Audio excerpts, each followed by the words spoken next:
Welcome to Lex Media today and tonight. Good afternoon, good evening to everyone wherever you are tuning in to Lex Media. We have a brief interview with General Pagan Amum. It's one of the wonderful day. It's follow up for the current affairs, what is happening to our country. My name is Isaac Tiang Tok. Uh, I'm the president of Lex Media, and in the studio with me is Paul Makur, is the deputy, and Abraham Adin Majak, and Honorable General Pagana Moam. We'll give the chance 2 minutes each to introduce themselves before we kick in with our interview. Paul Makur, further, the floor is yours. Thank you, Mr. Isaac. Thank you, Abraham Adin Majak. We welcome General Mr. Pagan Amum Okiech. Welcome to your interview. It's a great to have you today. For folks that don't know me, my name is Bol Makur Achen from Southern Sudan, and it's great today to be here with everybody. I want to make some few remarks about us, the Leaks Media. Uh, we are here with you in the country, and we had been conducting a lot of interviews, both the people in the country and the people outside the country. And all these people, they are all Southern Sudanese, regardless of our differences. And our position as Lakes Media, we are, we are the Red Army. We are still in the SPLM. The SPLM that was formed in 1982 by John Grant, Salva Kiir Mayardit,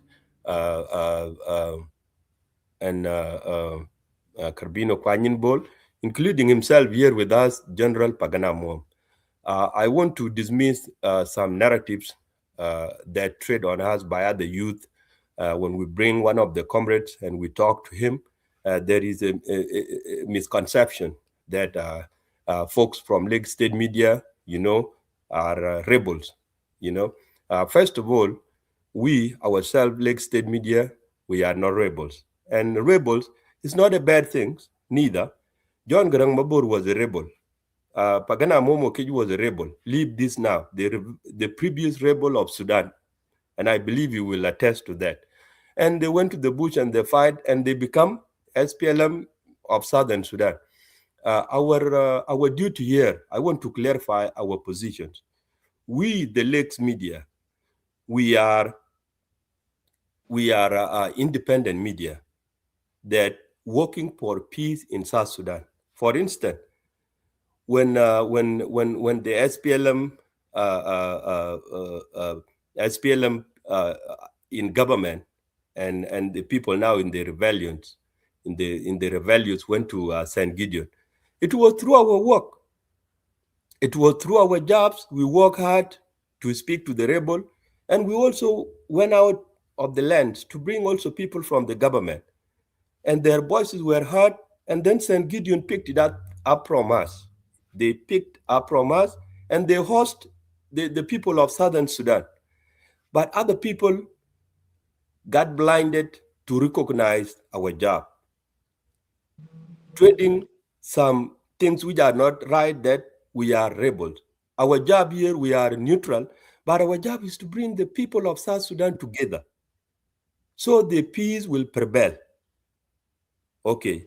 Once we talk to other people like Comrade Pagan, we also urge other people from the government also to host them so they can come. If there is something which is not said very well, then they will dismiss it. That's how we can run the media in the country. But it doesn't mean if we bring people who request us to be host, then you run around. Oh, they are rebels. And first of all, by the way, we are helping South Sudanese people who are back home to achieve peace.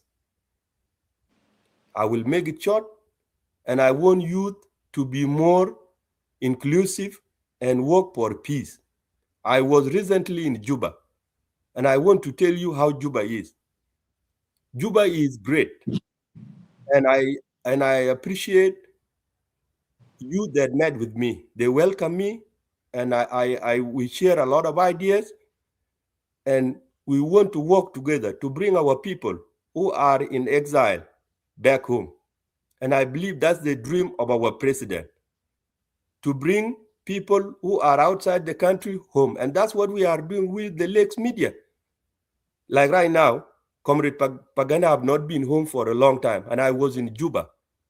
Juba is great. By the way, I used to work everywhere. I never been stopped. I never been harassed. Our people are tremendously good. So we want to work hard to bring our people back home. Peace. I will make it short. Thank you. I will give chance to other people to introduce themselves. Thank you.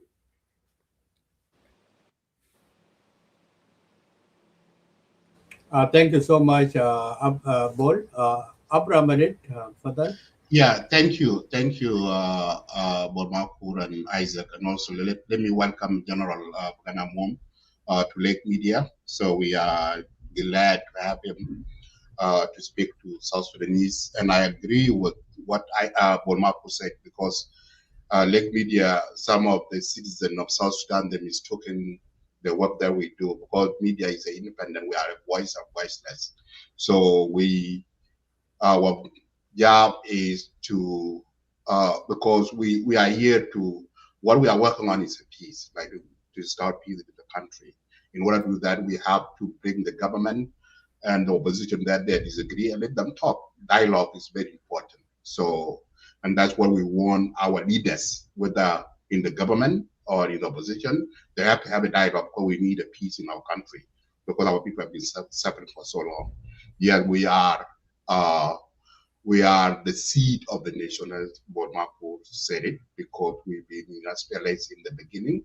Now also the seed, this I quote our late leader, Dr. Graham said that we will, as I said, that we will grow a gray, we born in SPLM, and we will grow gray hair in SPLM. So nothing that SPLM is a party that the vision that John Pagan and President Salva Kiir did, and late leader, that's the vision that we are carrying on. So I also that thank you for all. I will give my back to you, Isaac, so you can introduce our guest. Yeah, thank you so much, Abraham Adit and Abraham Makurachen, and Honorable General Comrade Pagana Amum for coming to the studio and talk to the nation. Today, I will give you 2 minutes to introduce yourself. You are well known. We know you. Before the SPLM was formed, you were in the bush already, very active in your school, in high school, university, until the movement started. While you were already in the bush, welcome. I'll give you 2 minutes to introduce yourself to our viewers, and then we will start the show afterward. Thank you. Well, thank you very much for having me in your medium of Lake State Media. First of all, let me start by congratulating the people of South Sudan for the 15th anniversary of the vote on self-determination, when from the 9th of January to the 13th of January 2011, the people of South Sudan voted to determine their future,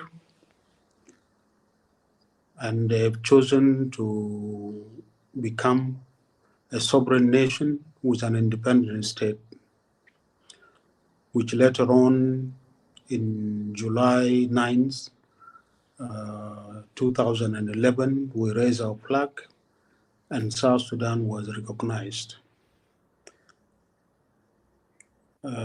Since then, The South Sudan started its journey of state and nation building, and we had a lot of difficulties. And today, probably, we are in the worst situation of a national crisis, which we'll be discussing on how to get out of this crisis as a people. But we must remember, as South Sudanese, that we decided to come together from all the 64 tribes of South Sudan. As individual citizens, we voted overwhelmingly to become one nation. And in a day like this, and in a situation of crisis that we are in, it is very important to remember this, that we have a shared dream and we have determined our future. We have to come back to the path of state and nation building to build a peaceful, just, and a prosperous country, South Sudan, and resolve the problems that we are facing, and so that we achieve our dream, as we sing in our national anthem, that South Sudan, as our motherland, will uphold us united in peace and harmony, where we sing songs of freedom with joy. Thank you. Okay, thank you so much, General Pagan Amum. Abraham Madid, you have to start with our questionnaires that we have set out for. Yeah, thank you so much, General Pagan Amum, for coming to Let Media. Let us begin where you left off. Last on Saturday, 2 days ago, you were hosted by Aparak in Clubhouse, and during your interaction with Aparak, and there's one of the questions that Aparak has you and people after that show, that event. There's a lot of people in Riyadh, so the feedback that we received. So, and the question is regarding about 1991 board massacre.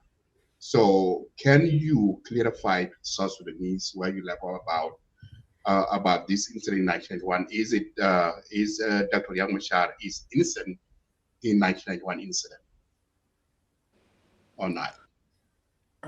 It is very important to understand the context of that discussion, where the mention of 1991 massacre in Bor happened.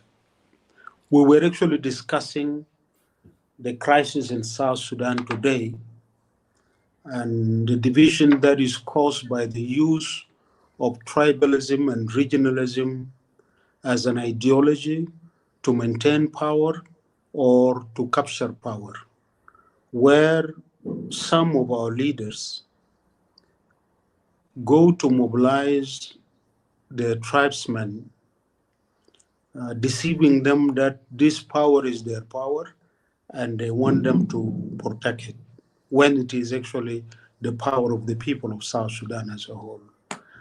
Or you go and mobilize your tribesmen using tribalism as an ideology, or regionalism as an ideology to capture power.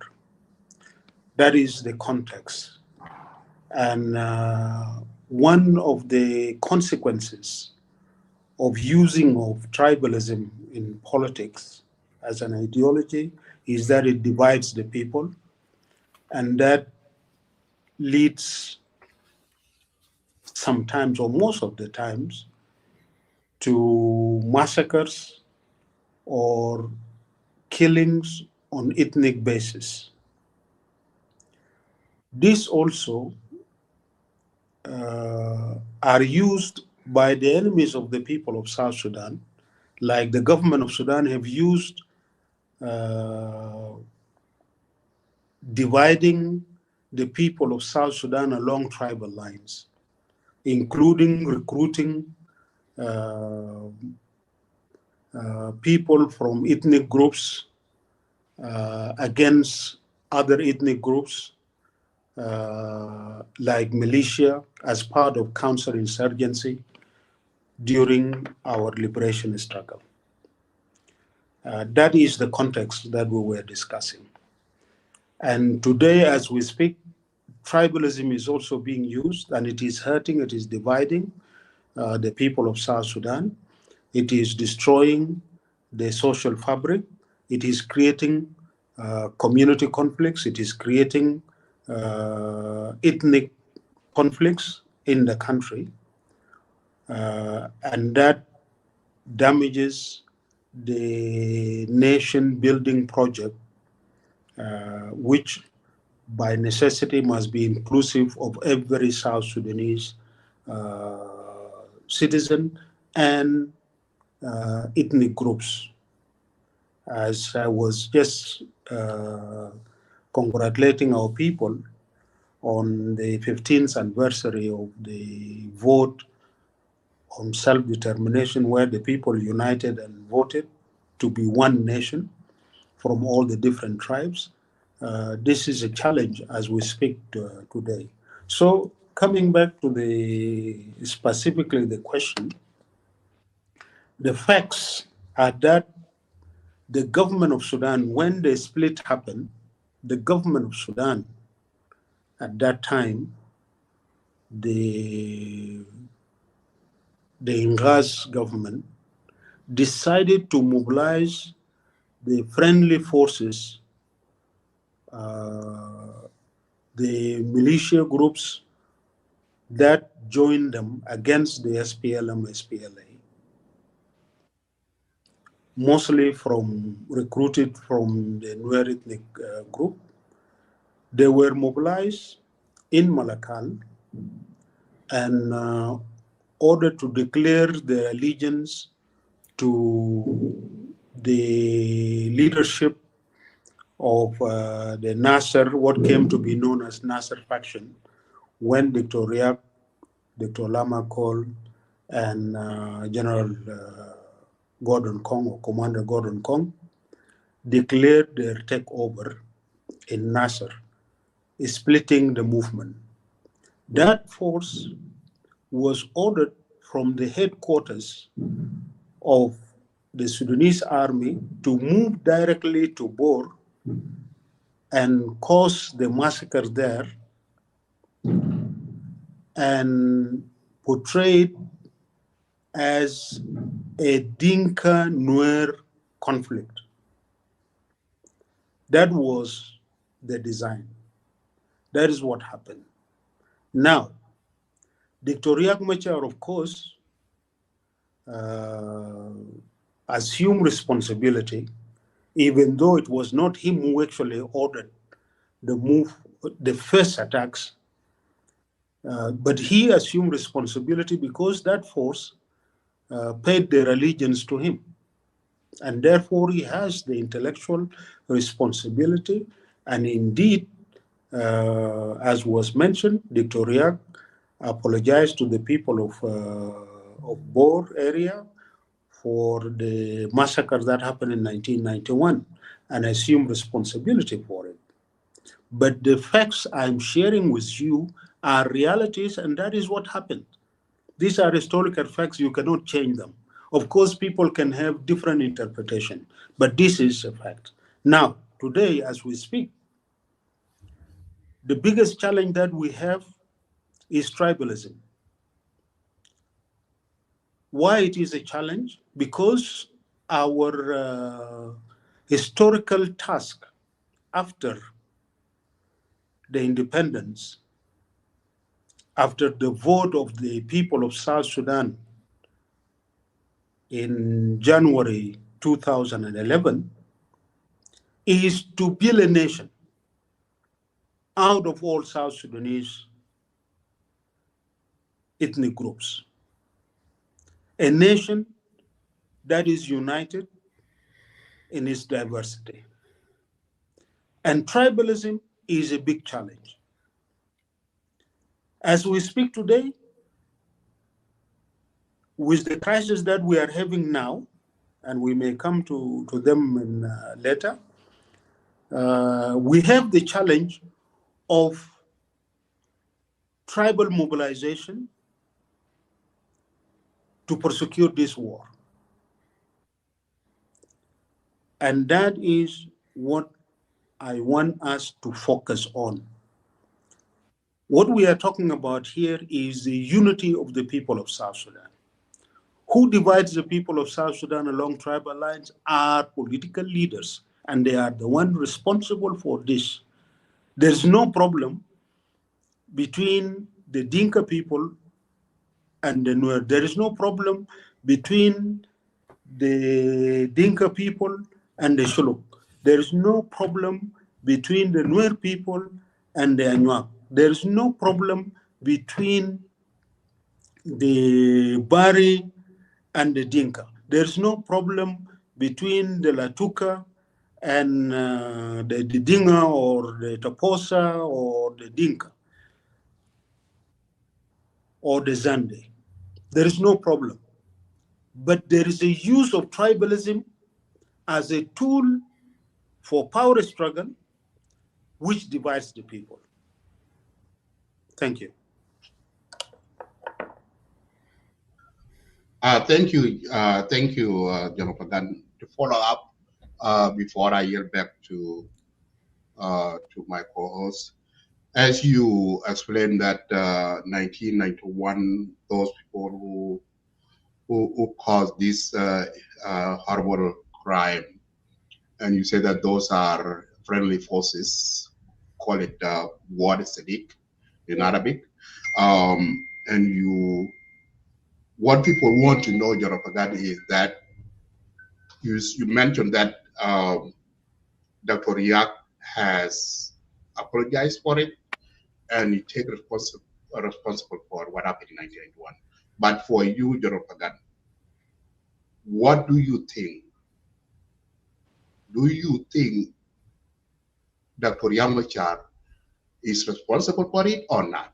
Because why I say this is because even though the soldiers who commit that crime, they are what is it, but they are commanded according to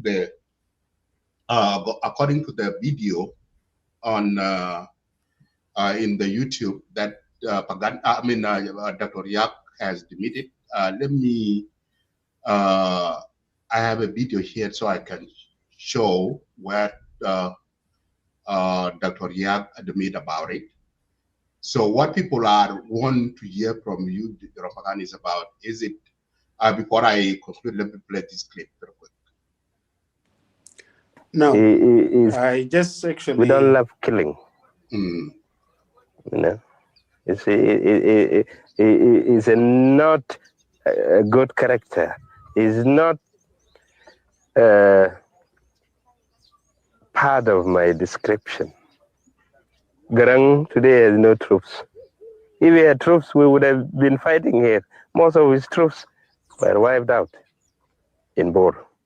And anybody else who wants to fight knows that his fate might be the same with those who were wiped out in Bor. Riek Machar's departure has left them vulnerable and uncertain. When this incident happened, we could not pull out forces from around Juba because this would be exploited by the enemy. And they did try it, of course. They thought that we have pulled out our forces to go and fight Riek with. But had we done so, they would have exploited it and would have broken out from Juba all that time. So Riek's betrayal is great. He knows how crucial unity is. Even if I forgive them, they will be known in history as people who stabbed the movement in Southern Sudan in the back. They will be known as people who, at the point of victory, when we were going to win in Juba, this was our next target, still is. They stabbed us in the back. the people of Southern Sudan, the people of the Sudan will judge that. There you have it. So as you hear from Dr. Yak, that he admit that in that video that he wiped out and his forces. So that's what is your response? Follow up that question. What is, in your own word, do you think Dr. Yak is responsible for what happened in 1981? Now, you're talking about 1991 as a whole. Of course, Dr. Yak is the one that caused the split and ended up collaborating with the government forces and government of Sudan, including signing the Khartoum Peace Agreement, and was out of the struggle since then until 2002, when they came back. So that responsibility is there.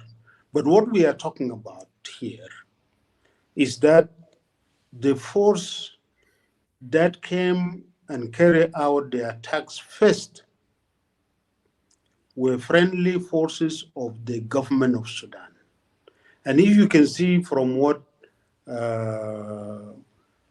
Commander Salva Kiir, our current president, and our late leader, Dr. John Garang Damubior, talking about stepping the movement at the back while struggling against the government of Sudan forces and not pulling out forces from around Juba.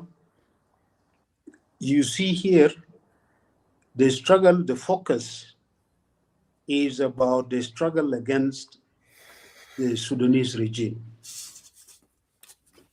And the Sudanese regime using other South Sudanese against the movement. And that is where Dr. John is referring to, they will be judged for having stepped the movement at the back. That is very clear. And responsibility is also clear there.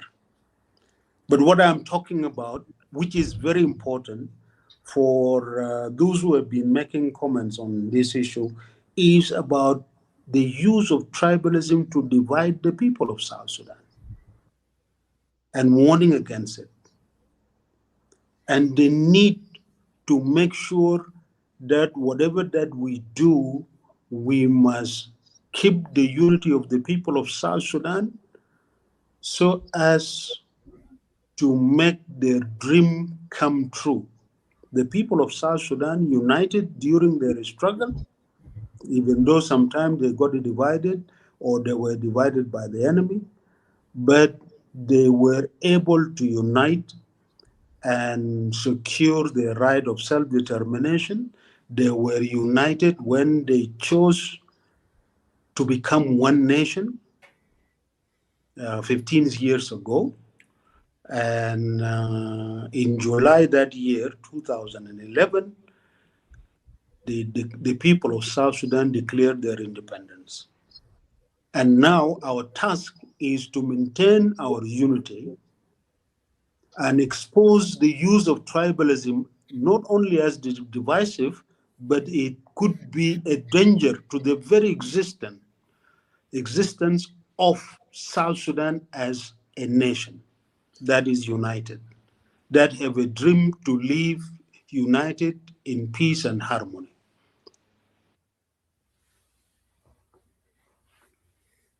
Thank you. Thank you. Thank you so much, General Pagan. I yield back to you, Isaac. All right. Thank you so much, Gerald Pagan. As a chairperson of UPA, recently we learned of the General General Nial Den Nial joined UPA, and also another general who's Deputy Chief of Staff, General Wilson Deng Wek, as rebels has gone out from the government in Juba, uh, did he, General Wilson Deng Wek, join UPA or has not yet contacted your alliance party? Yes, General Nial Deng declared a movement, South Sudan Salvation Movement, to correct or address the crisis in the country. And his movement, under his leadership, joined the UPA, and now they are members of the UPA. We are all together, working together to rescue South Sudan from the current crisis that the country finds itself in. Indeed, General Wilson Deng declared his movement recently, last week, and it is just a new declaration, and contexts are there. We are discussing. Hopefully, they will decide also to join UPA. We will welcome them. He has been talking about also the need to unite and come together in South Sudan to achieve the second liberation of the country. So we are in the same wavelengths to work together, and that is our desire. We are working to unite ourselves all and unite the people of South Sudan to face the challenges that our nation is facing in this very critical moment. Thank you. All right. Yeah. As a united party alliance, you gathered together and the recent military confrontation between the South Sudan People Defense Forces, SPLA, IO, and NAS, and the White Army have escalated in Upper Nile, in Hor or Jonglei. What is UPA's position on these clashes? First of all, when the government of South Sudan walked out from the Tumaini talks and returned to Juba, they went to Juba, and again, the SPLMIG, which is the main party in the reconstituted government of national unity, formed on the basis of the revitalized peace agreement, decided to detain the first Vice President, Dr. Riek, and the government basically disintegrated. The government of national unity or revitalized government of national unity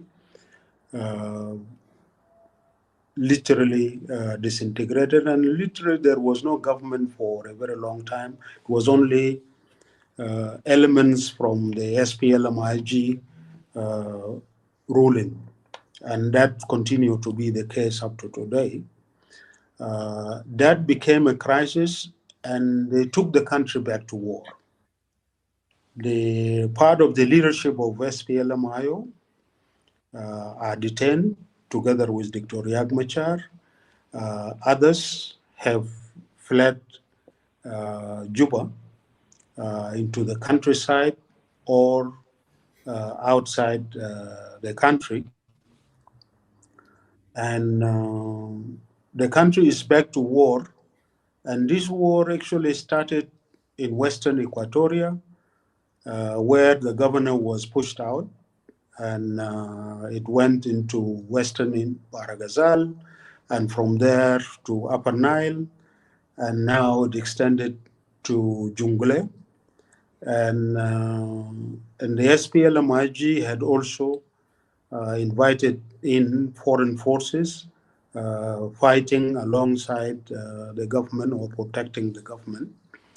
And the country is at war. And the situation is not only escalating, but there is a danger of South Sudan collapsing into chaos and disorder. This may lead to disintegration even of South Sudan if we are not careful, and that is why the UPA position now is to do everything possible, not only to unite the opposition, but also to work towards developing a national consensus to take South Sudan out of this persistent cycle of violence and failed transitions, and take the country into a path of sustainable peace and good governance and democracy. That is our position. So we have to intensify the struggle. We have to unite our people. We have to unite the opposition. We have to pressure the government and isolate it in the region and internationally, so that they either come back to the table and agree to real peace that will be implemented, or the regime is changed or forced out.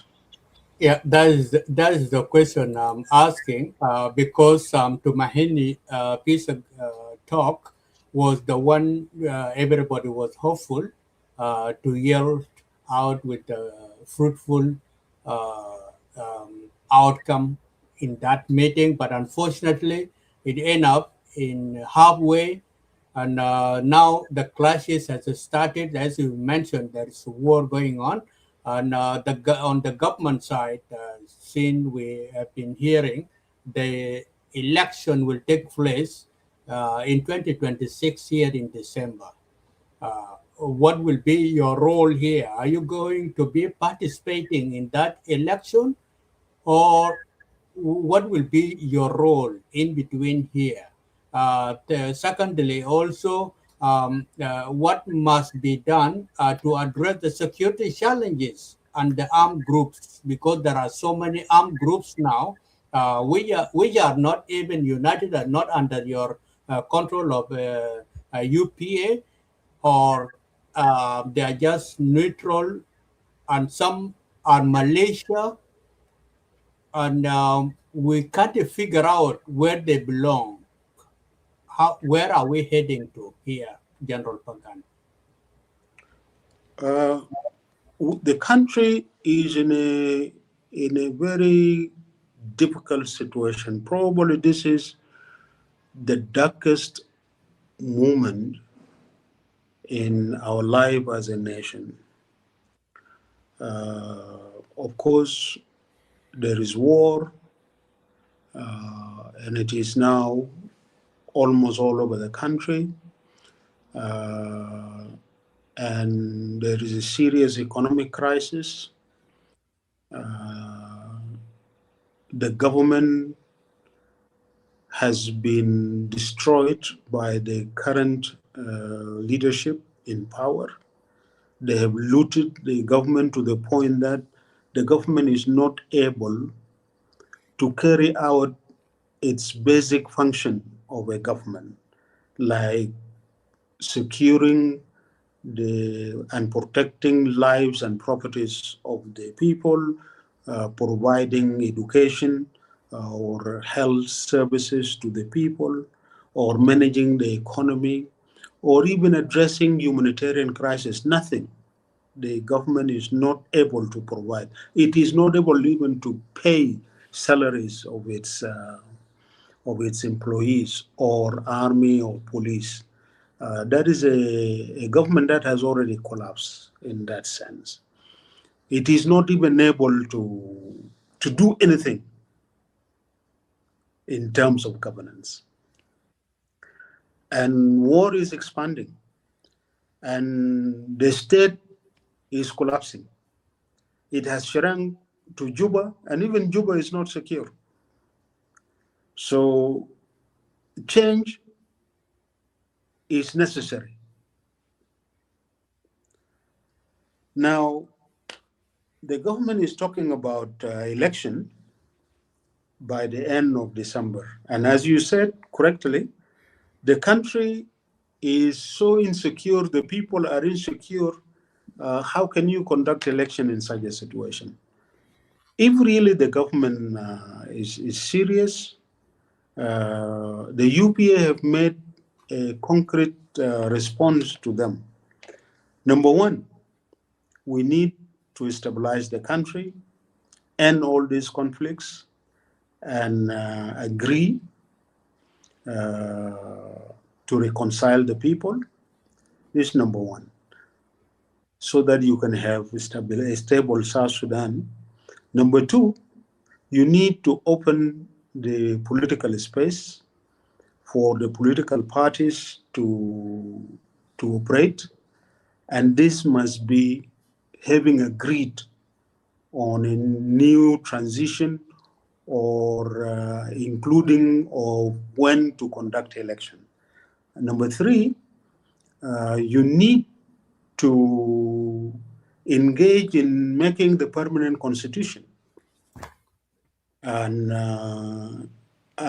which will be the basic law on which the power will be handed over to the people now to elect their government in a free, peaceful, and fair elections. And a number of other things need to be agreed by the people of South Sudan in an inclusive process. You cannot go for holding election when you have undermined the peace agreement itself, when you have taken the country back to war, when you have arrested your partner and fighting your partner and declaring him as not only a rebel, but even as the enemy of the state. Where is the peace and where is the freedom that you can talk about to hold elections? And even the SPLM-IG itself, they have divided themselves so much that whether they are united now or not is another thing. And it is totally not the ruling party. The power is being exercised by cartels and elements around the president, and it is not the party that is governing.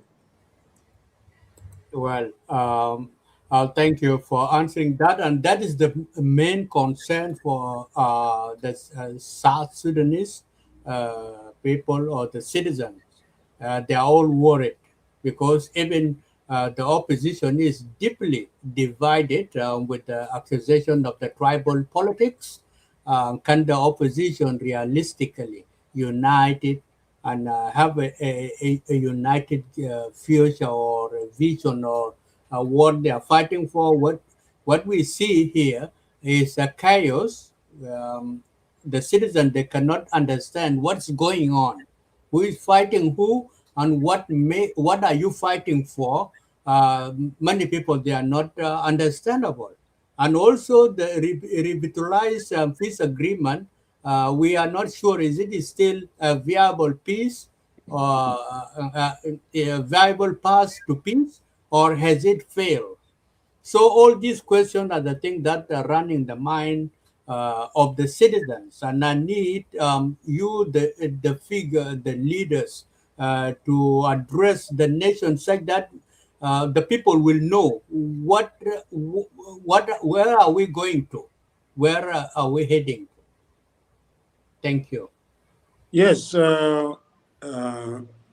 as we agree, it is true that South Sudan is in crisis and there is a lot of confusion.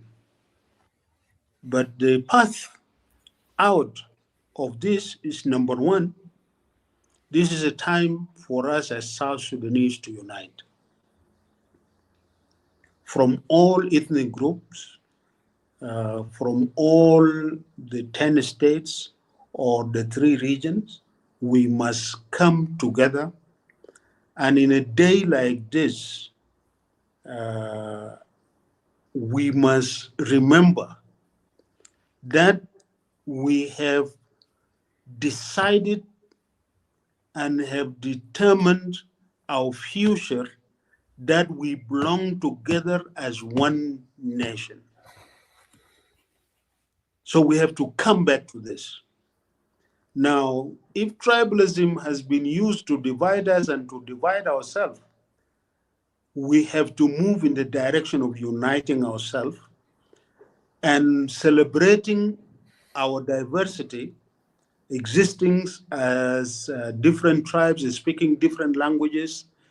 It is not a reason to divide ourselves. It is, in fact, an expression of richness and wealth which we must celebrate. And it is a source of strength for the people of South Sudan. We have proven it when we voted overwhelmingly to become a nation. So that is the direction. Now, to take South Sudan back to the path of state and nation building, we must work towards building national consensus. A national consensus around the project of how can we live together in peace and harmony as a nation, as a South Sudanese nation, formed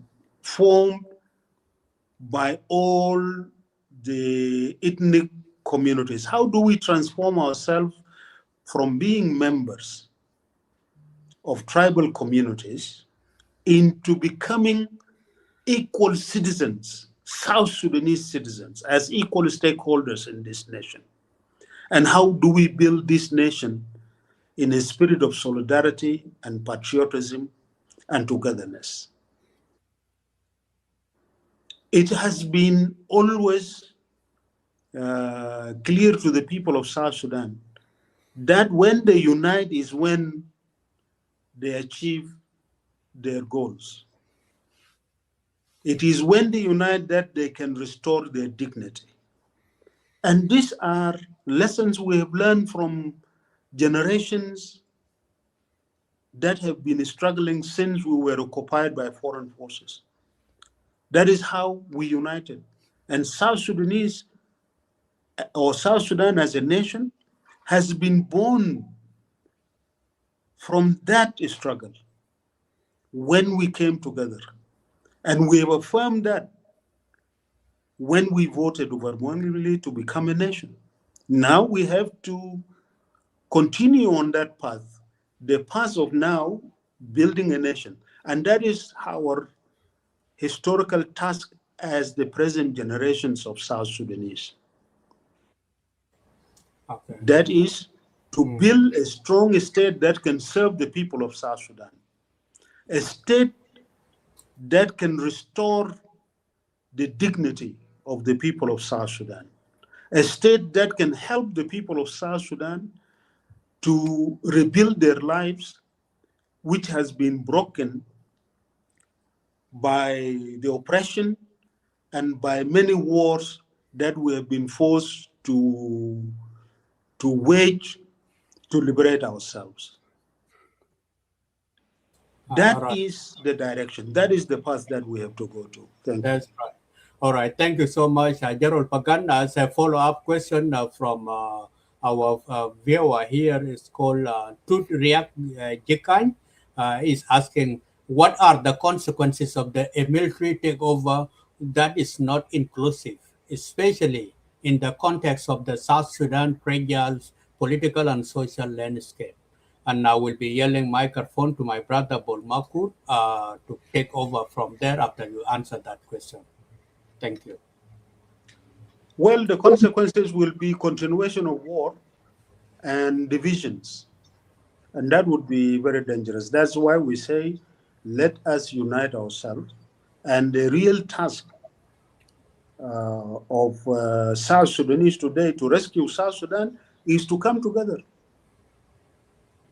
Come together and simply agree, how can we build a nation in which all of us are happy, in which all of us feel included? It is not difficult. How can we build a state that will manage our public resources to serve the citizen? How can we build a system where the people will be electing their leaders,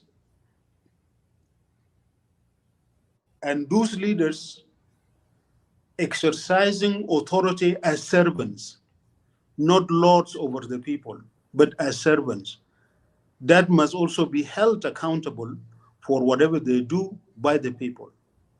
That's the way to go. These are the critical questions that we must answer as a people at this stage, as generations after independence.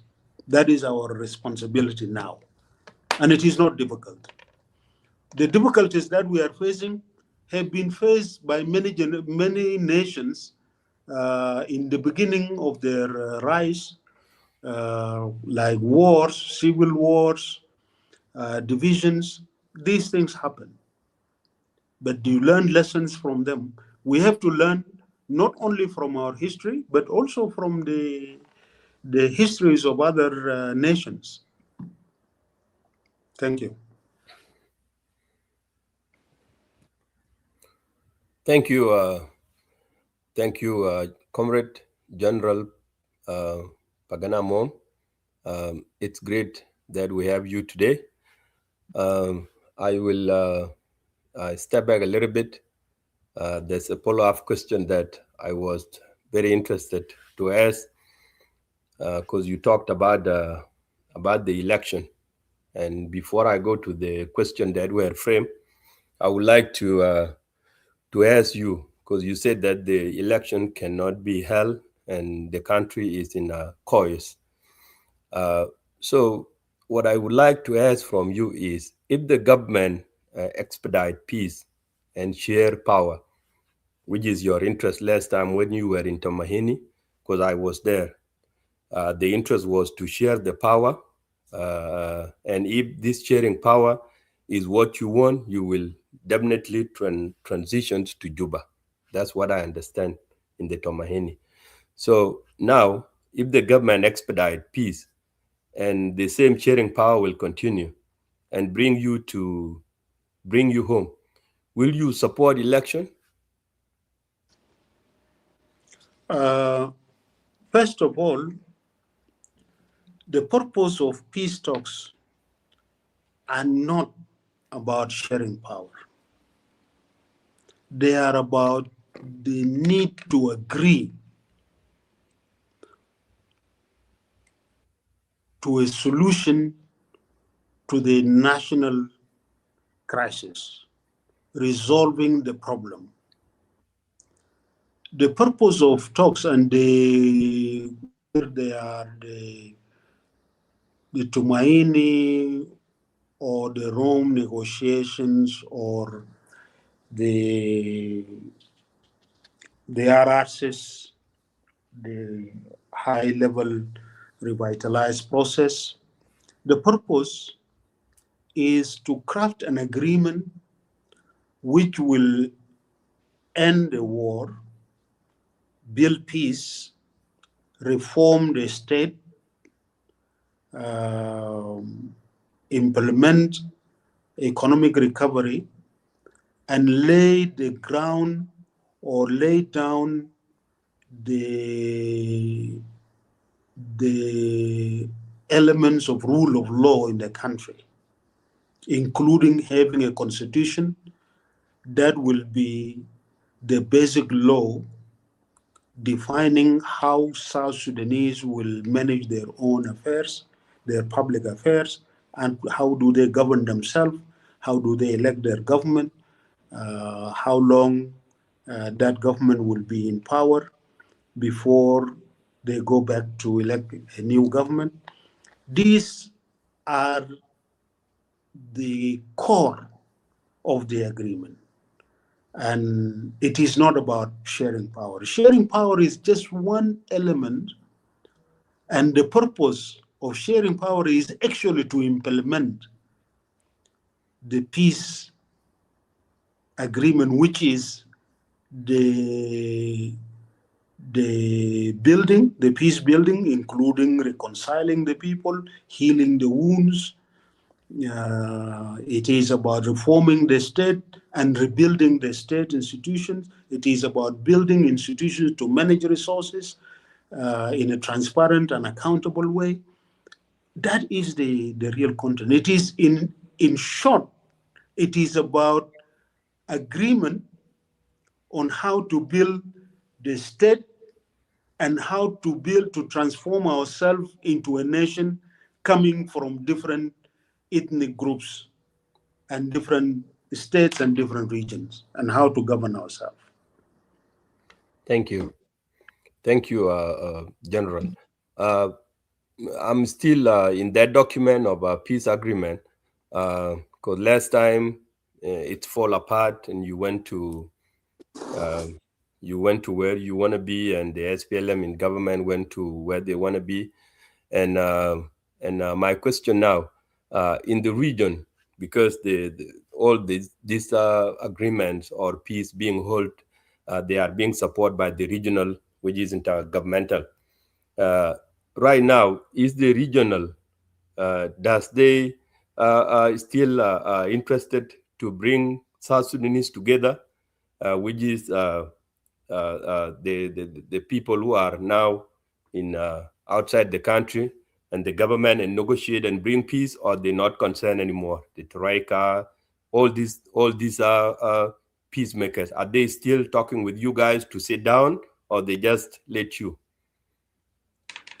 Well, the problem is that the government of President Kiir walked out from the Tumaini talks and went further to declare that the Tumaini is dead after they walked out. As they walked out from the Rome Sant'Egidio mediated process, they have gone to also destroy the RRCs, which is the peace agreement on which basis that government itself was formed. And they have divided themselves. They have taken the country to war again. And the parties, the main parties of the RRCs are fighting now themselves. And the country is about to collapse. The region and the international community are concerned, very concerned, about the development in the country, but also disappointed in the fact that the government has shut down all the avenues for bringing peace to the country. They have walked out from the peace talks. They have destroyed their own agreement that they were implementing, even though it was not being implemented. That is the reality. So the international community and the region are disappointed by the government and are not sure what they can do else. Even to continue the mediation. Of course, the mediation, like the Tumaini mediation, led by President, His Excellency President William Ruto, and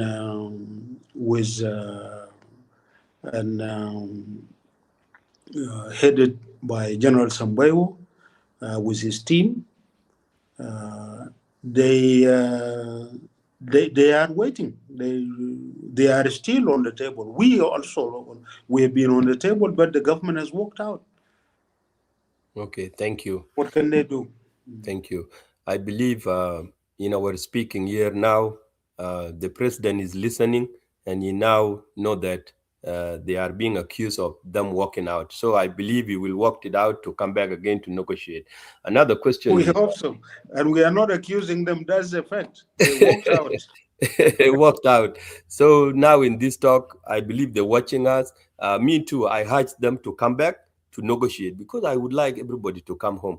And I was in the peace talk, by the way, and Yes. I'm one of the best negotiators. You know, I used to talk to those people in Kiswahili. There was one era actually, Mr. Pagan, that was made. And I believe I get a chance today to just tell you, and also so our president can listen. You know, I get bitana bakarabube nastani. And Anina Nast, we, the people who are really very concerned and have knowledge about our people see us like we're bad people. You know, I was talking with people over there, those young negotiators, you know. There was something that I've seen actually destroy Tomahini, but does not come from the government nor rebels. People were divided, you know, and I told them, the young people who are here to negotiate together with Master Pagan and SAP, do not exclude them and do not chase them out from negotiation. Without them, peace will not be inclusive. I have seen individuals were working against peace in South Sudan by expelling some young people who are rebels, and you know, and thinking that they want to accommodate people like you, people like our brother Paul Malong. But that's not. I told them that's not how it should work. The president said that it has to be inclusive. I have seen that a lot of people are working just for the paycheck, but they were not working for the peace to come to South Sudan. I was one of the people actually who was working for peace behind the door, telling them, no, we need people to be inclusive. The young people that you got chased out, they need to be in the talk. And that's how we will bring peace. Now, Mr. Pagan, when peace come again, those young people who always being sidelined because of our differences, they need to be included. And then let the peace be a united peace talk. But people like you, they were not knowing behind the door what was happening. But because I'm someone who is linguistic, I speak Swahili a lot. I talk to them at the door. I say, no, you guys are doing wrong. You know, by expelling those young people out of the peace talk. You know, without them, there will be no peace. Thank you. If you want to refresh it and talk about it later on, you will talk about it. But my other question is, who do you hold most responsible for the ongoing instability in the country? SPLM-IG or SPLM-IO? Because what happened recently, you are aware, because you talked before about the partner being put into the jail. And you know that what happened in the country, because you are aware the partner is not just in the jail. Nobody get, upset in the middle of the day and, detain anybody. Anybody was free before. But if the partner also is not supporting peace and, recruiting militias, and then militias confronted the united military and kill them, and that's what happened, and that's what take the partner away, and be in a court today. So can you come in here and tell us between the SPLM in the government and the SPLM in oppositions, whom do you think really caused this cause? First of all, let us be very clear. The responsibility for the collapse of RRCs is the responsibility of President Kiir himself.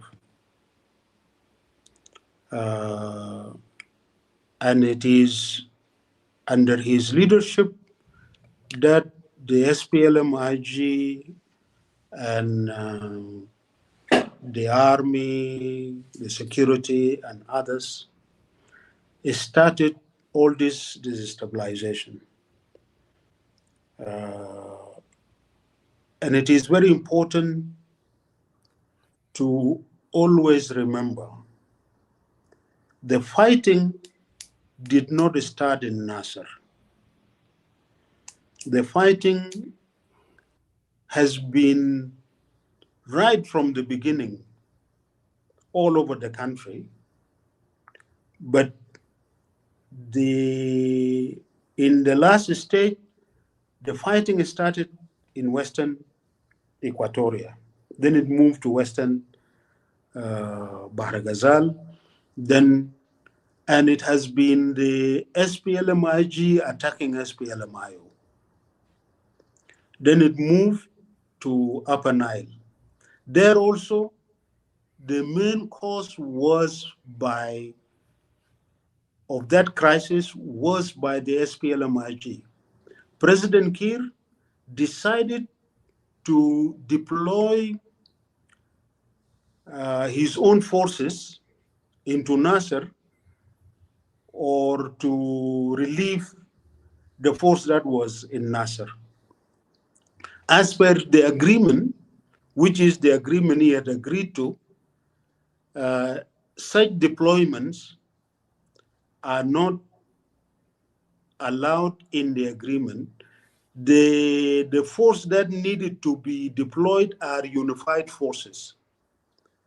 That is the cause of the problem. Now,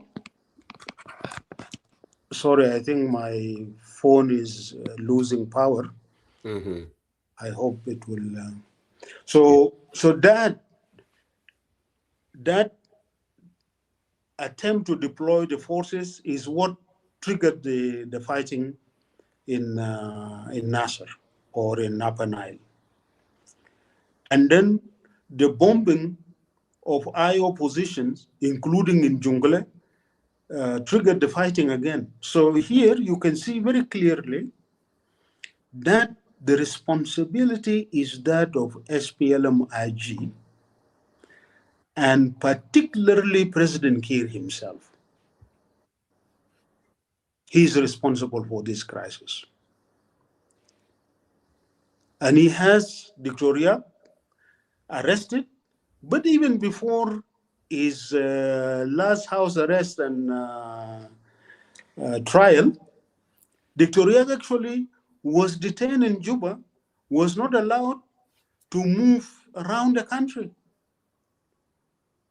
And President Kiir did not begin the implementation of the agreement. The first thing that was in the agreement is for President Kiir and Victoria and all other leaders that signed the RRCs was to disseminate the agreement and sell it to the people.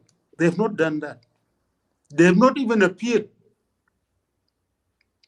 in public talking to the people of South Sudan that they have agreed to peace. That did not happen. And who is responsible for that, who prevented that, is President Kiir. So Riyadh has been in the hands of President Kiir. Actually, he had no freedom. Thank you. Up to now. Thank you. Thank you. We are coming to someone else's question. Mr. Riek Padiet has a question on the screen. Read that and responded, and we are coming to your party, the real SPLM. I'm not able to read, so you have to read it to me. To you. Oops. Sorry. Yeah, the question goes from Riek Padiet says, my question to General Pagan, will he or one of his colleagues contest for the presidency in the upcoming election or at any point in the future?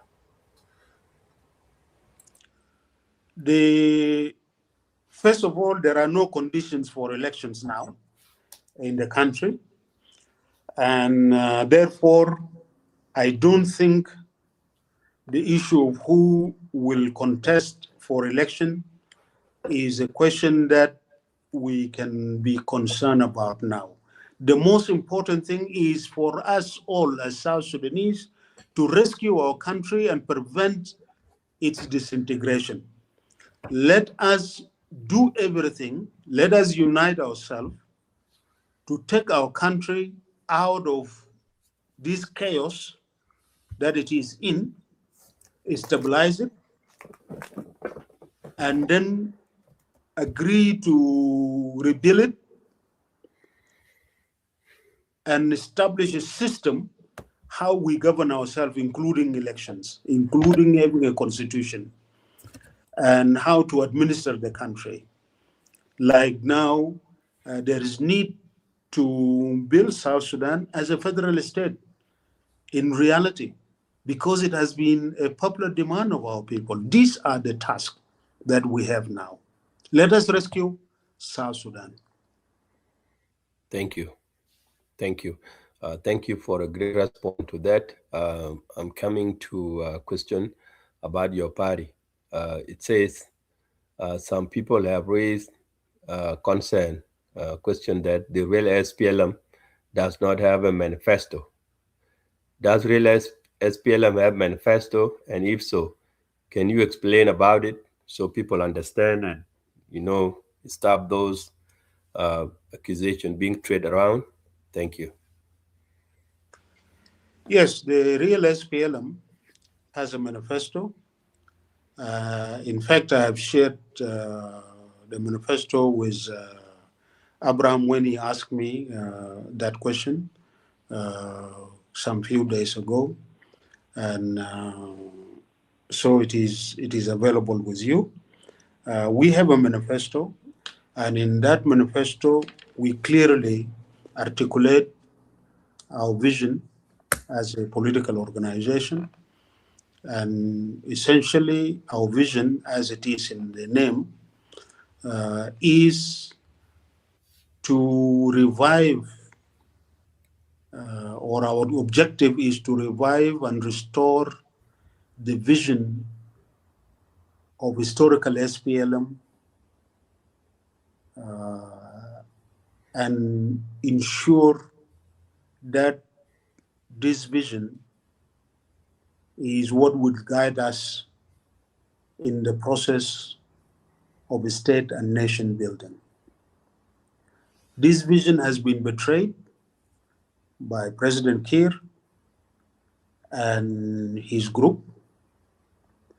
He moved away from that vision and destroying the historical SPLM, which is split it when President Kiir and his supporters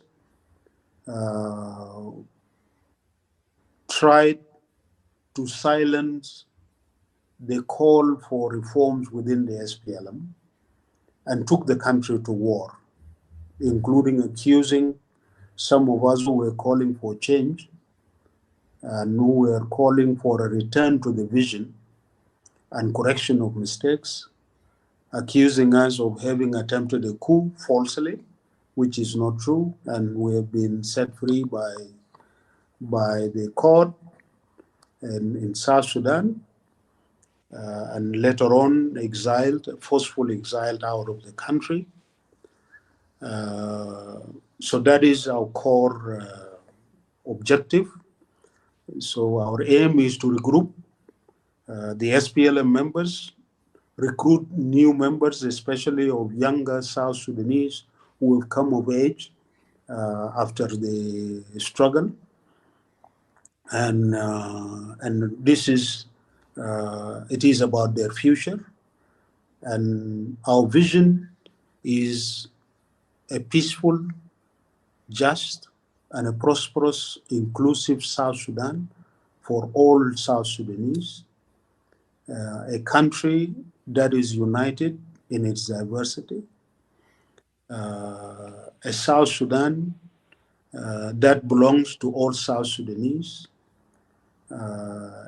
where all South Sudanese are equal stakeholders, regardless of their gender or clan, tribe, or region.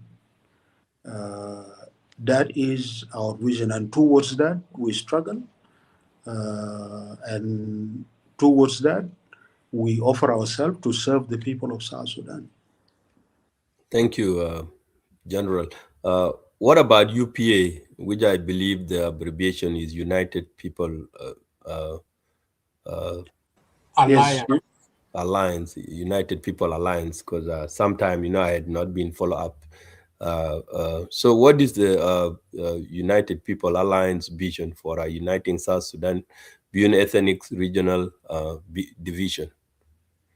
yes, we have formed the United People's Alliance by coming together as different political organizations, and we have issued our charter, political charter, which I believe you have received it as well. And the goal is to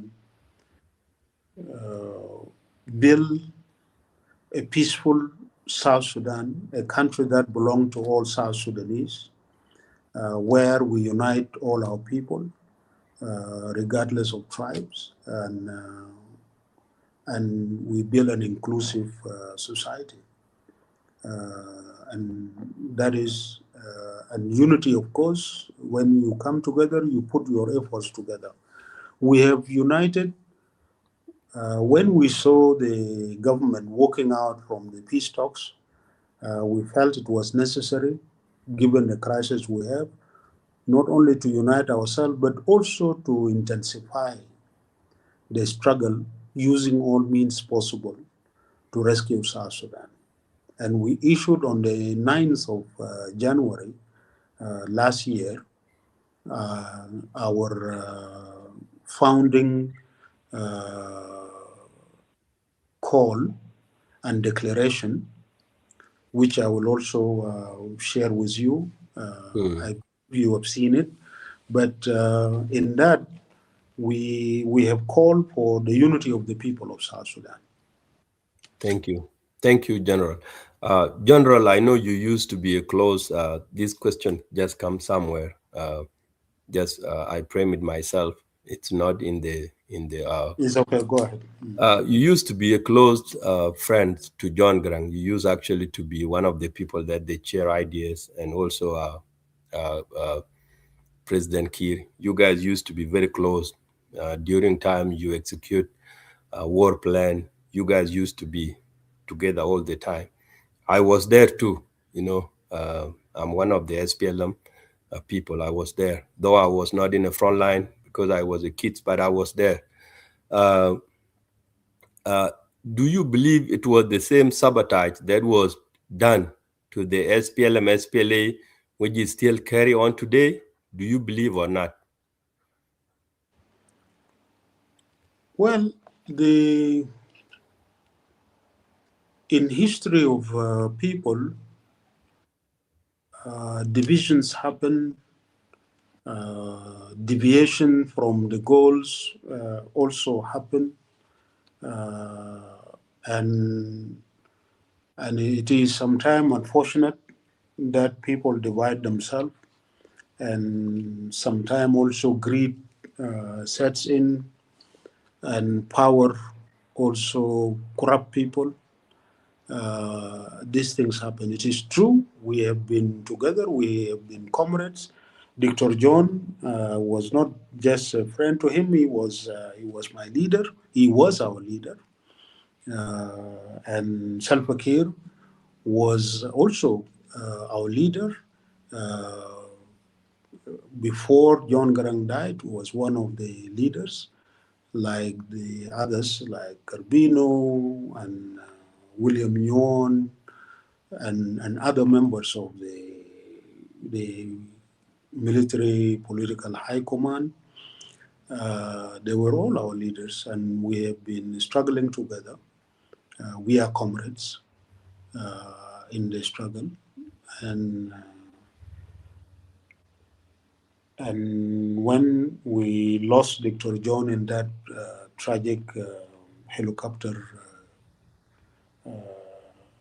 incident, we asked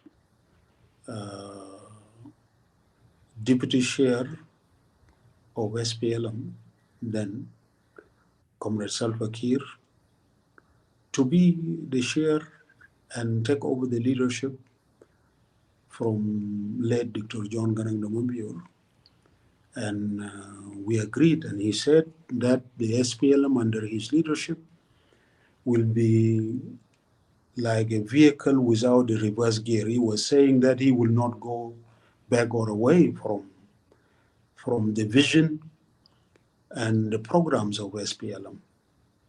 Unfortunately, he deviated, and when we tried to correct those deviations, he did not accept, and he became violent, and that is where we are. And now we have been engaged in talking.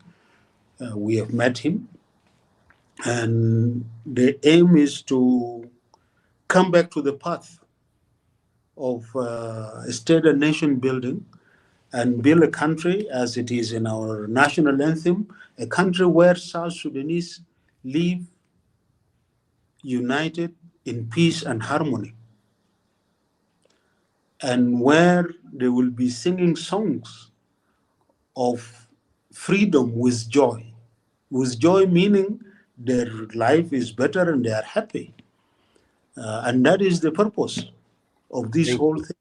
Thank you. Thank you, General. Final question, and I will hand the other question to Comrade Abraham Adid. Finally, what message would you like to deliver directly to your people?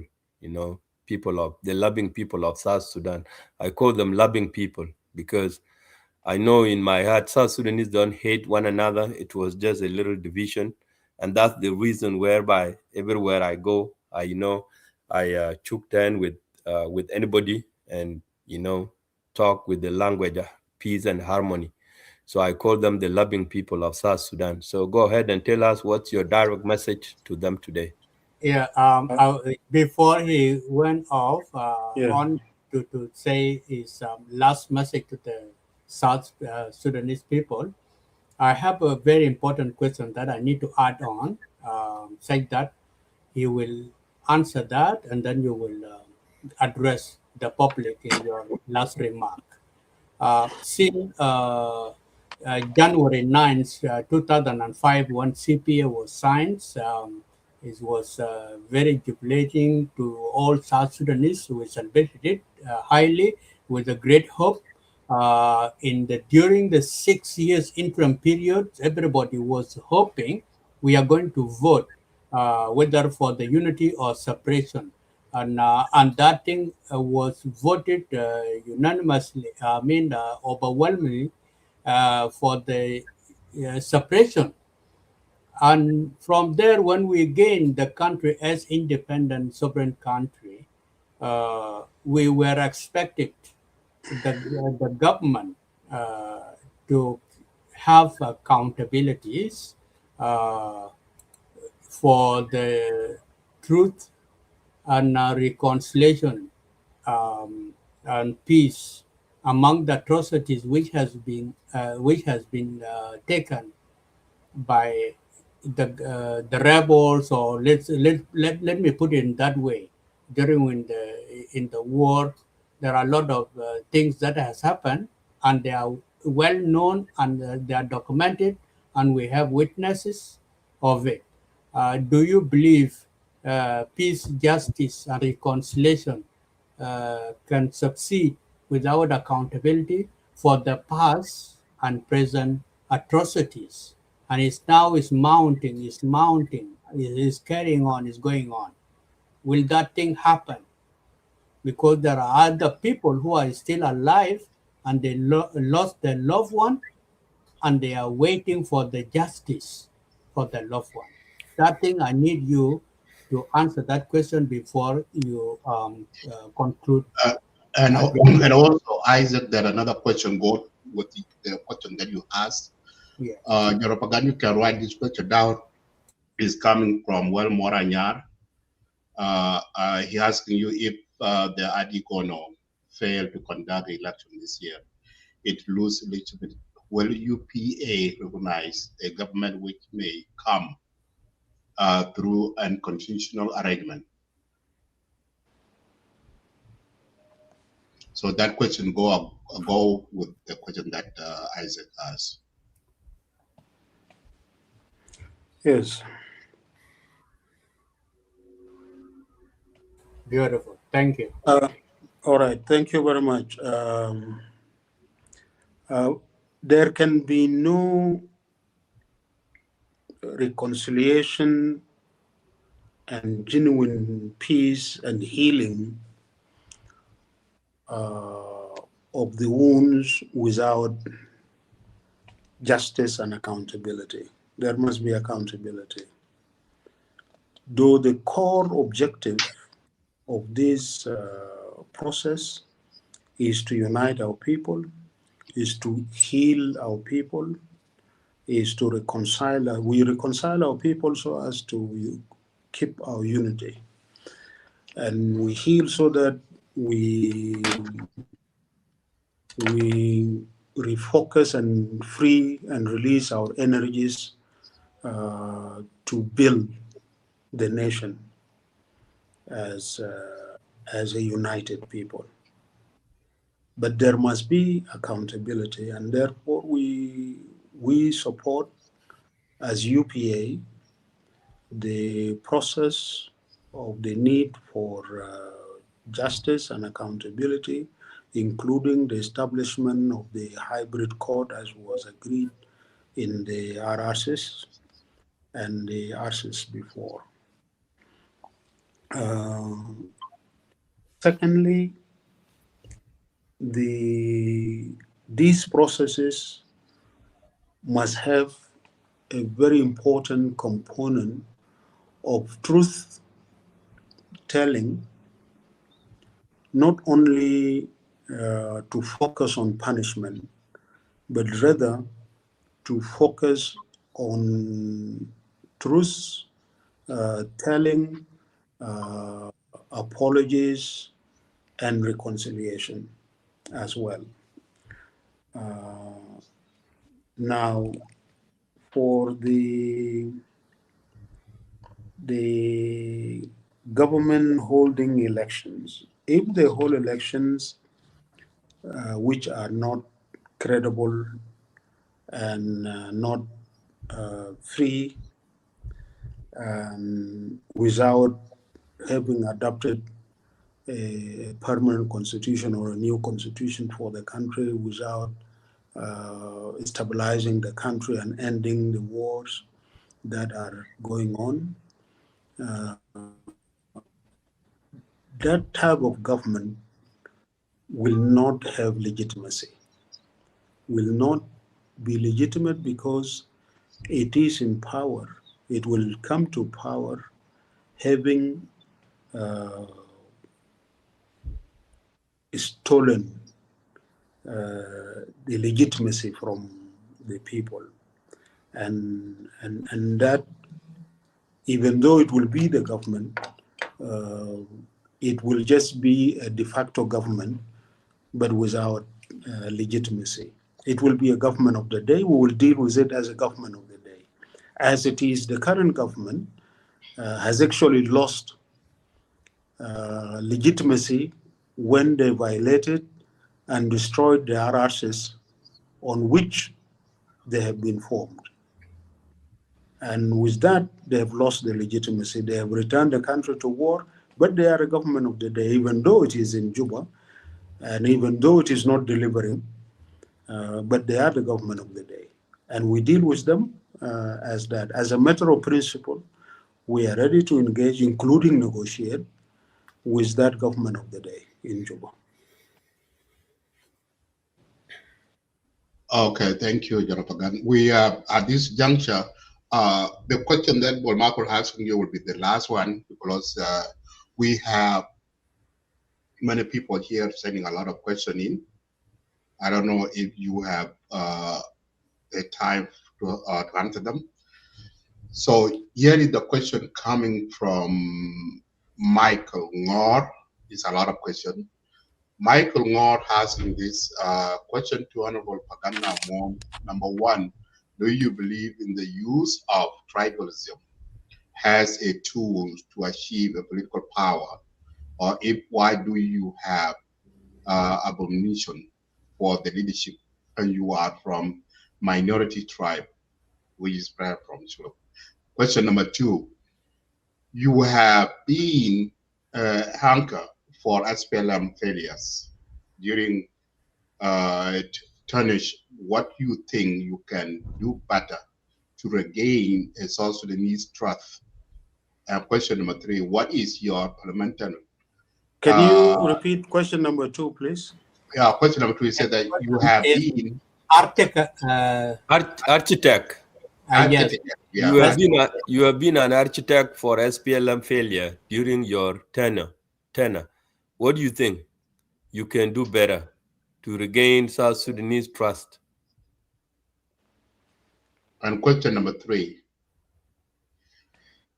What is your fundamental, tenable achievement during your tenure as SPLM Secretary General? Yeah. People of South Sudan can remember you for. Number 4, what are your key programs? And then I did not have any other further. I think that should be the line. idea. Okay. Okay, you guys can print us some more questions, so we receive some complaint that they're sending some questions. Okay. Do you want to go ahead and answer those questions? Okay. All right. Whether I believe in the use of tribalism, definitely not. If he has listened to what I've been saying from the beginning, he would have not asked this question. I don't believe in the use of tribalism as an ideology. We are against it, and it is damaging to the unity of the people of South Sudan. And tribalism, as John Garang said, cannot be a policy or an ideology to build a nation, because you cannot build a nation on the basis of what divides people. That is what John Garang said in many, many occasions, and I believe in that. Also, John Garang used to say that tribalism and racism cannot unite Sudan or cannot unite South Sudan. And he said, if somebody from, when he was talking to prisoners of war in Ye, he was telling them about the need to be, to build Sudan on what unites people. And he said, if somebody come up and say, Sudan, the dollar for Awiyah, you will say he's crazy. And indeed, that will be craziness. Just like now, if somebody say, Junuba Sudan, dollar Denkawiyah, you will be making a big mistake. Or dollar Bariawiyah, or dollar Shulkawiyah, or dollar Latukawiyah, or dollar Zandawiyah. That will be just not going to work. Therefore, we must be very clear that the right vision for South Sudan is to build South Sudan as an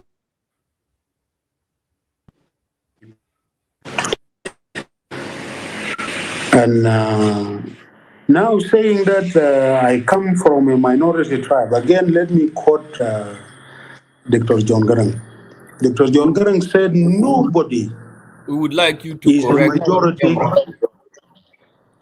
You are in darkness. Yeah, your phone flip probably, so we cannot see you. Your camera is off. Your camera is off. You can exit and come back, because I believe people love to see you. Okay, what is the problem now? Can you see me now? No. No, we cannot. Yes. But now you can turn your phone triangle. Yes. Look good. Awesome. carry on. Okay. Let me quote John Garang again. John Garang said, nobody is a majority of anybody else. Nobody is a minority of anybody else.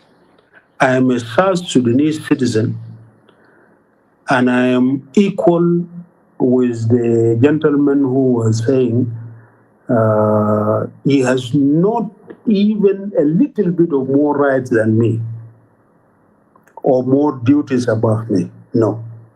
We are equal citizens. There is nothing called majority in a country among citizens unless people vote. And when we go to vote, we will not be voting on the basis of tribes. You will not be going to vote for your tribesmen. You will not provide services on the basis of your tribesmen. Like, take for example, if you are a medical doctor, it is not only the sick people from your tribe that you will treat. You will treat anybody who is sick, not even from South Sudan alone, but from anywhere else. If you are a teacher, you will not be teaching only your children from your tribe or your village. You will be teaching all the children that will come to the class. And you will not be dismissing them because they are not from your tribe. That is how nations are built. They are built on the basis of citizenship. We transform ourselves from being members of tribes to become citizens of a nation. And when we are citizens of a nation, we become equal citizens. Nobody is better than the other.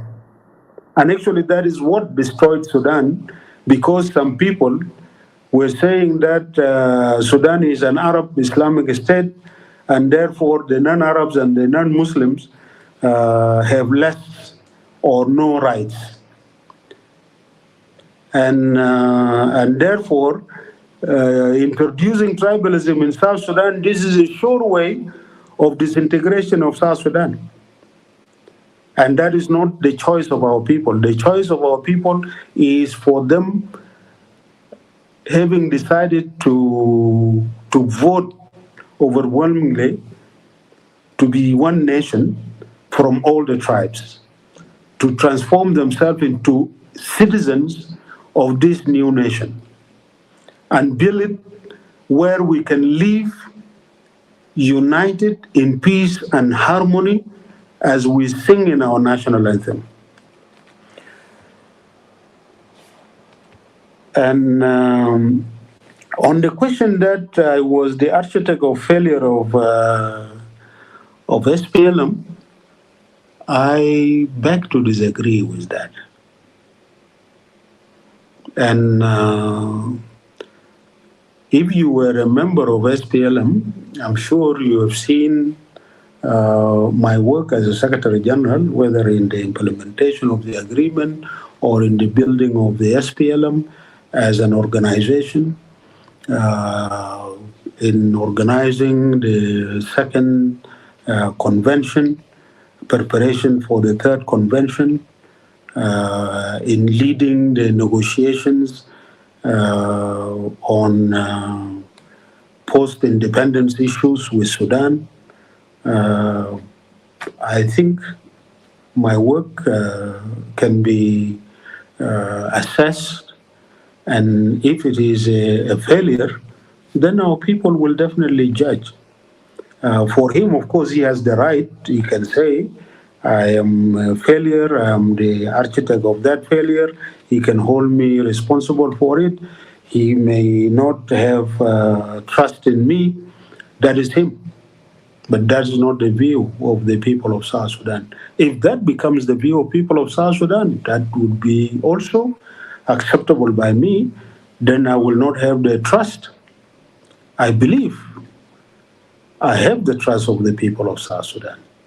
I believe I have served the people of South Sudan over the last 4 decades, more than 4 decades of my life. Thank you. And on our key program,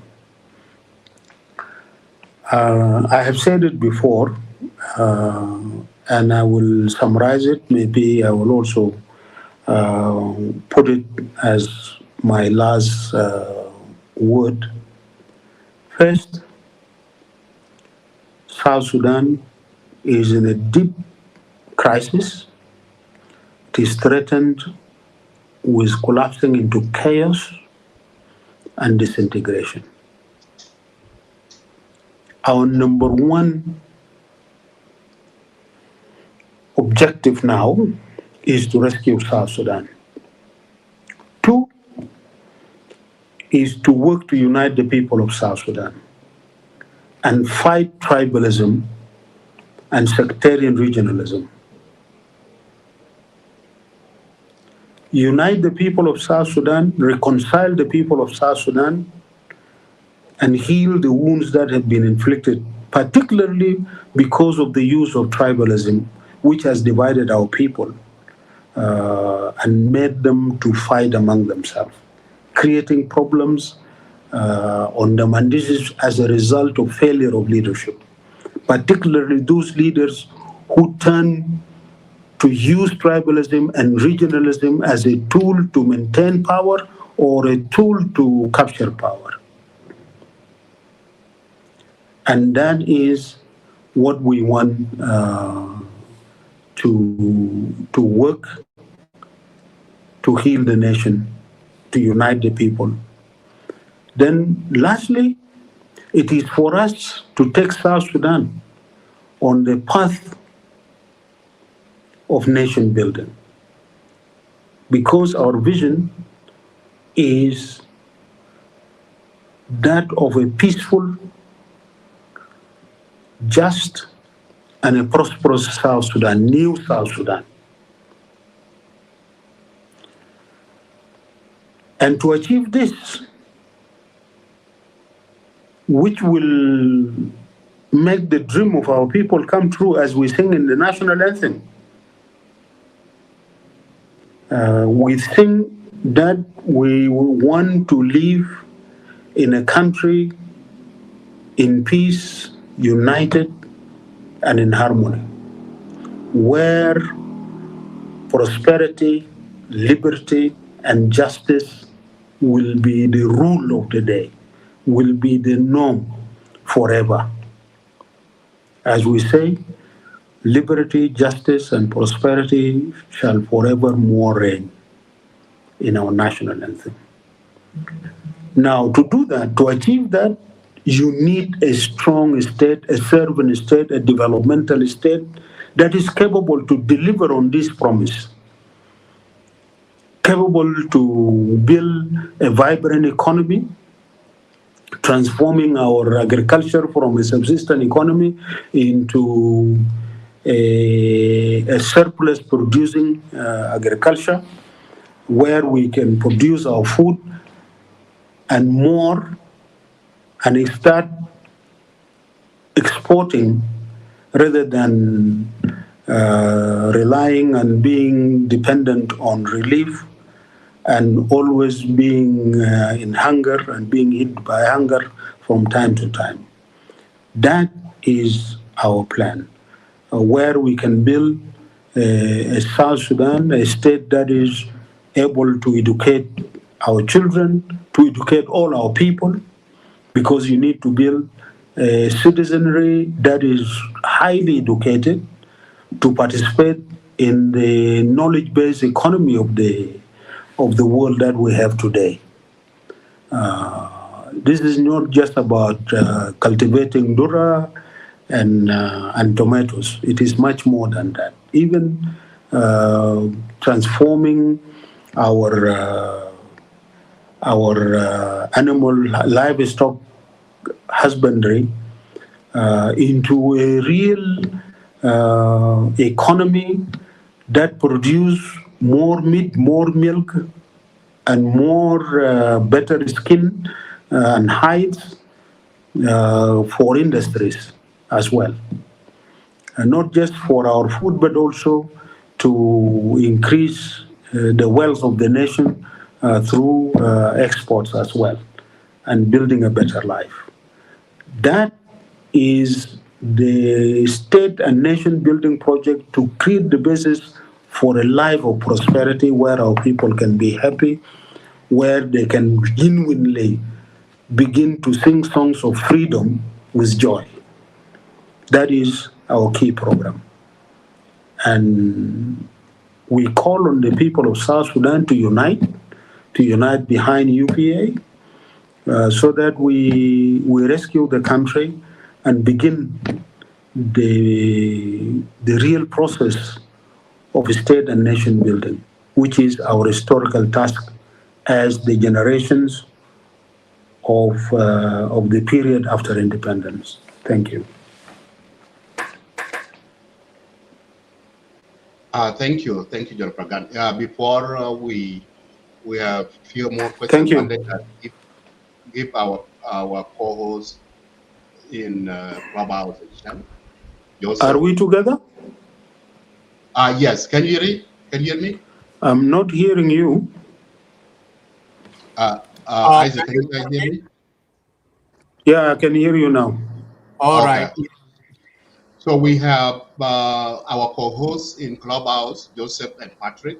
So we can Hello. use this if they have any. Yes, we did mute ourselves when you were speaking, so you cannot be interrupted. All yeah, right. but we are together. When you were talking, we mute ourselves, so you cannot be interrupted. No, Yes. that's all right.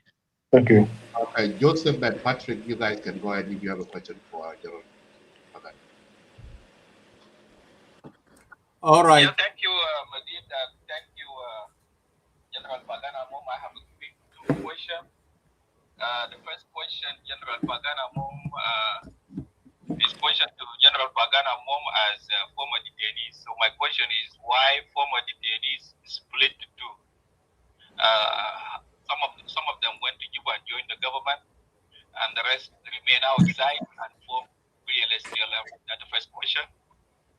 The second question is, General Pagan Amum, you've been accused that you burned the document of SPLM. Is that true?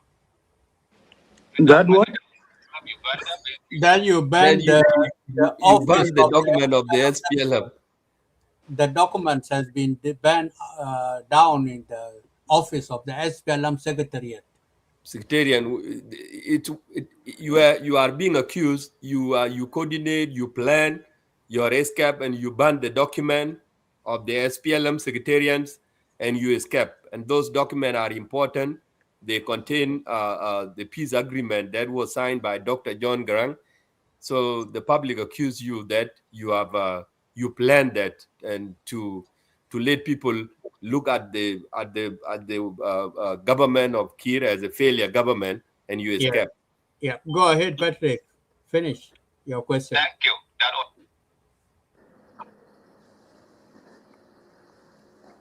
Any other question? Because he has to write them down. Patrick, do you have any question? Okay, maybe Patrick is getting away. Yeah, we have three questions up here. Let me put them up on the screen. There is a question come from Abilcon. He asking you, General Pagan Amum, do you? Shall I answer? Oh, you want to answer those first? Okay, go ahead. Shall I answer the questions? Yes. Yes. Yes. Go ahead. Okay. Two questions. That of the FDs and real SPLM. Well, you followed that the FDs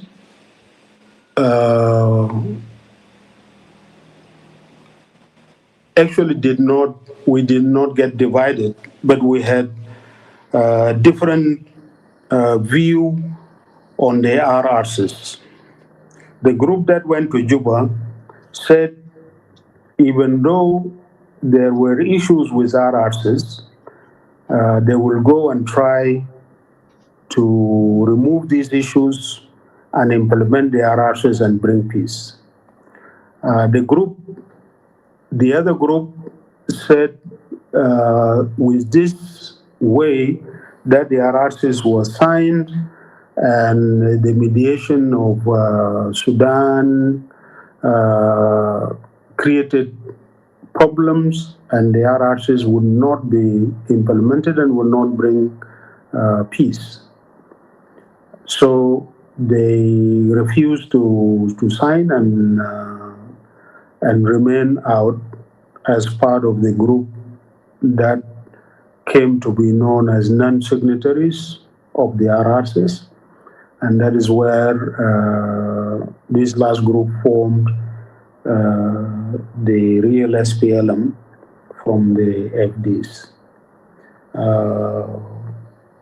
And what happened since 2019 and 2020, you all know it. We ended up with RRCs now collapsing and not implemented. They have tried their best, and any one of them can share with you what they have tried and what they have achieved in the implementation of RRCs and what they could not achieve.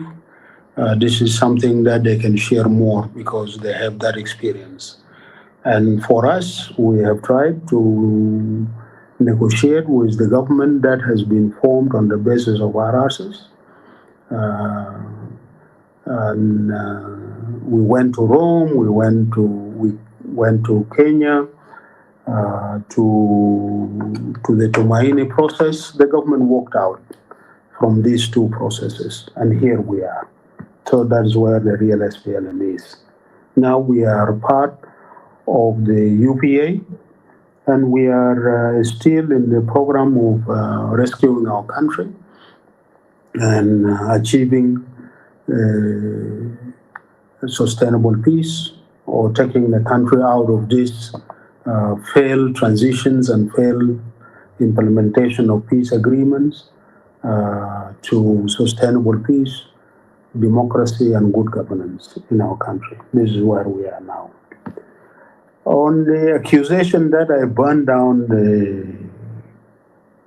the SPLM documents, where and when, and run out from where?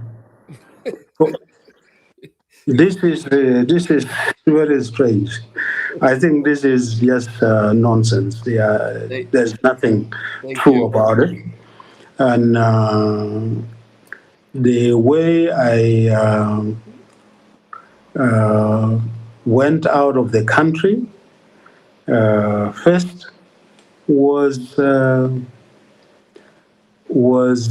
being exiled by President Kiir after we won the case and the government lost the case in court. So we were sent out. That is how I did not run from the country.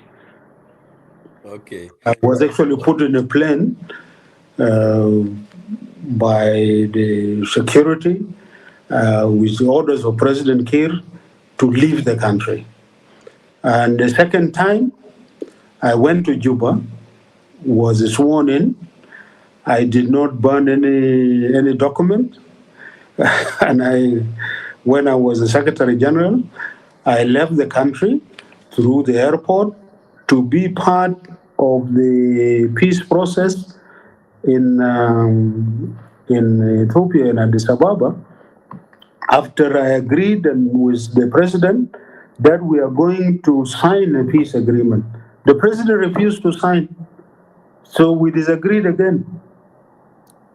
Just after a few weeks, so we disagreed, and from there, I did not go back to the country up to now because he refused to sign that peace.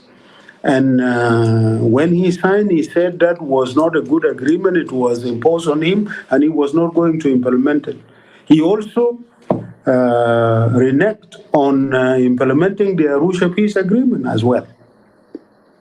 And up to today, even the FDs or the IO who are in Juba, they are not a united SPLM as we agreed in Arusha. But you are a signatory of the Arusha Peace Agreement, isn't it? Yes, we are as FDs, as former political detainees. Okay, So, there are two questions coming in from a gentleman called Mabur Majur and Abiel Kon. Abraham Adit, would you like me to read them out? Yeah, Abiel Kon. Abraham cannot hear himself with General Pagan. I will read it out. Abiel Kon asks you, General Pagan Amum, do you believe in SPLM vision of taking down to people? Can any South Sudanese contest an election anywhere he or she wasn't born, as long as he lives in that consistency for at least 6 months or year before election? I didn't understand this well. yes, I understand it. All right, then go ahead. And there is another question also. You put it on as well to add them up from Mabur Majur.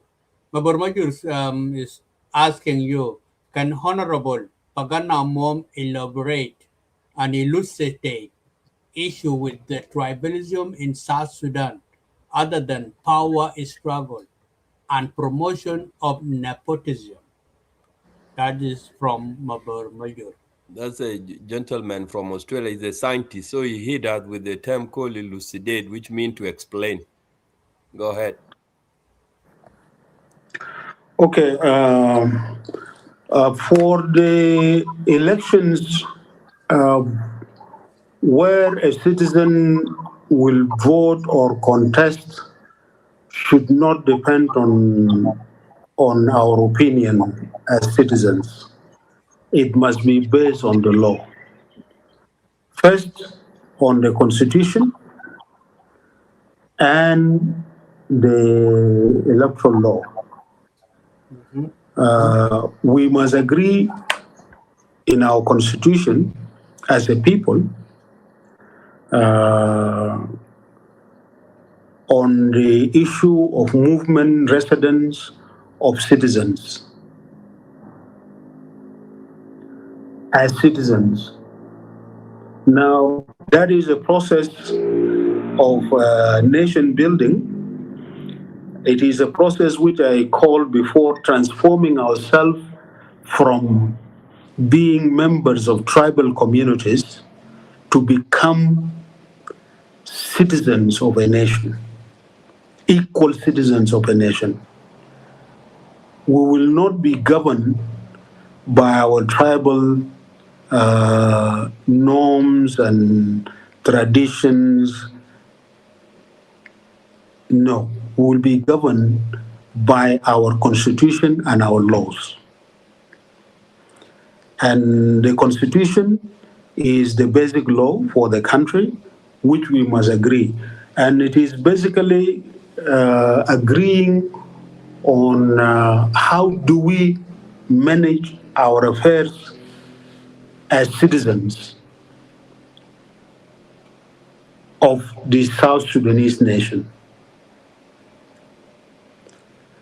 How, and then the laws will be detailed of citizenship, of residence.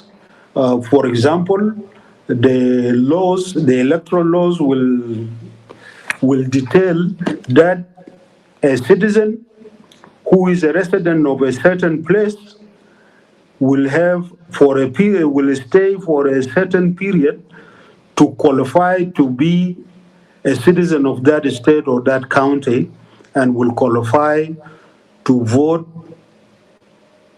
or be elected to serve his compatriots in that county or in that state. Because election is about choosing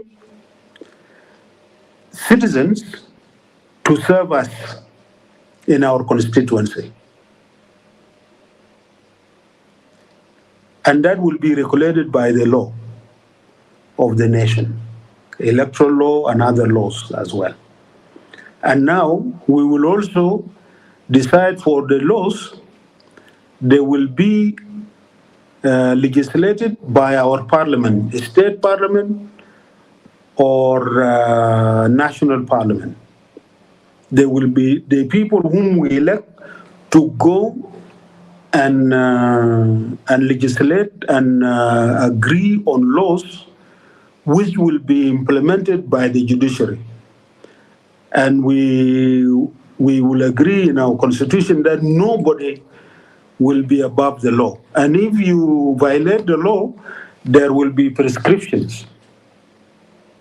And the law will also provide when to vote, where to vote, and how to vote, and how to qualify to be a voter, how to qualify to be a candidate for whatever position. So it is not about opinion.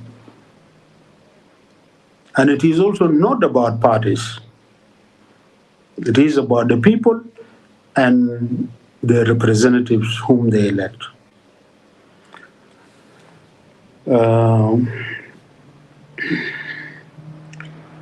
On the question of tribalism and the dangers that it carries, I have really talked about this quite a lot, unless the person who is asking was not there, but you can see it right from the beginning. The use of tribalism as an ideology it's 5 a.m. of power struggle. The use of tribalism as an ideology to gain power or maintain power is destructive, and it divides the country. And this is not only South Sudan.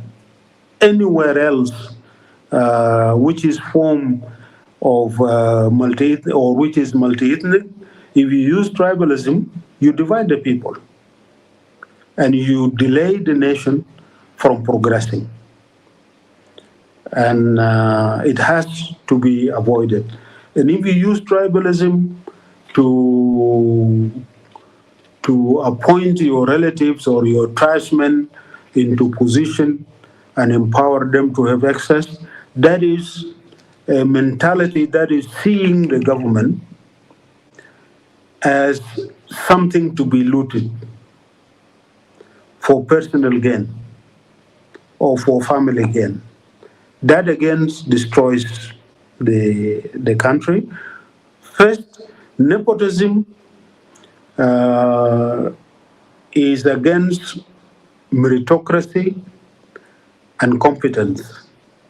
And when you form a government with people who are not competent and who have no merits, but they are brought in because of tribalism or because of nepotism, then that government will not be efficient, or that official will not be effective, will not deliver.